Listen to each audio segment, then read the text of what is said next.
மேல்முறாண்மை செய்தி. ஜிஎஸ்டிபி வளர்ச்சியில் 16% உடன் தமிழ்நாடு நம்பர் 1 இடத்தில் இருக்கிறது. அதுதான் திராவிட மாடல் அரசு எனவும் முதலமைச்சர் மு.க.ஸ்டாலின் தெரிவித்திருக்கக்கூடிய அண்மை செய்தியை பார்த்து வருகிறோம். தொடர்ந்து விரிவான விவரங்களோடு இணைகிறார் எம்முடைய செய்தியாளர் பாரி கார்த்திக். வணக்கம். விரிவான விவரங்கள். வணக்கம். ரிசர்வ் வங்கி அறிவித்திருக்கக்கூடிய அந்த ஜிஎஸ்டிபி வளர்ச்சி விகிதம் தமிழ்நாடு 16% உயர்ந்திருக்கிறது.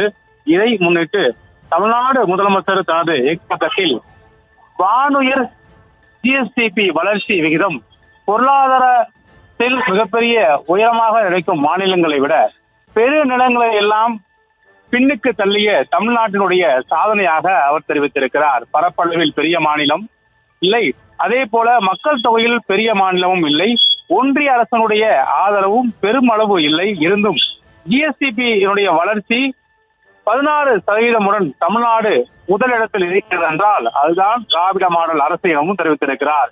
கடந்த 3 ஆண்டுகளில் நிலையான அதே வேளை மிக அதிகமான வளர்ச்சியை கண்டிருக்கிறது தமிழ்நாடு என்றும், எனவே நாம் சொல்லவில்லை, இந்திய ரிசர்வ் வங்கி இதை கூறுகிறது என்றும் தெரிவித்திருக்கிறார்.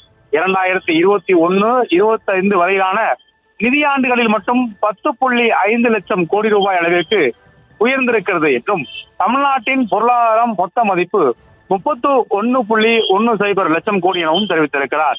மேலும் நம்மோடு ஒப்பிடத்தக்க வளர்ந்த பெரிய மாநிலங்களான மகாராஷ்டிரா, கர்நாடகம், குஜராத் போன்றவற்றை விஞ்சிய இந்த வளர்ச்சி விகிதம் தமிழ்நாட்டிற்கே சொந்தம் எனவும் தெரிவித்திருக்கிறார். அதே போல தமிழகத்தில் தனிநபர் வருமானமும் உயர்ந்திருக்கிறது எனவும் தெரிவித்திருக்கிறார். 2031 ஆண்டில் திராவிட மாடல் 2.0 நிறைவிடும் பொழுது இந்தியாவில் தமிழ்நாடுதான் முதலிடத்தில் இல்லாத துறையே இல்லை என்ற நிலையை உருவாக்கி காட்டுவேன் என இது உறுதி எனவும் உறுதிபட தெரிவித்திருக்கிறார். இதன் மூலம் மீண்டும் திமுக ஆட்சி 2026 வெற்றி பெறும் எனவும் முதலமைச்சர் ஒரு நம்பிக்கையோடு தெரிவித்திருக்கிறார். அதன் அடிப்படையில் தான் 2031 ஆண்டு திராவிட மாடல் 2.0 நிறைவேறும் பொழுது இந்தியாவில் அனைத்து துறைகளிலுமே தமிழ்நாடு முதல் இடத்தில் இருக்கும். இதை உருவாக்கி காட்டுவேன், அது தன்னுடைய உறுதி எனவும் முதலமைச்சர் தனது எக்ஸ் பக்கத்தில் உறுதியளித்திருக்கிறார். விவரங்களை வழங்கியமைக்கு நன்றி பாரி கார்த்திக்.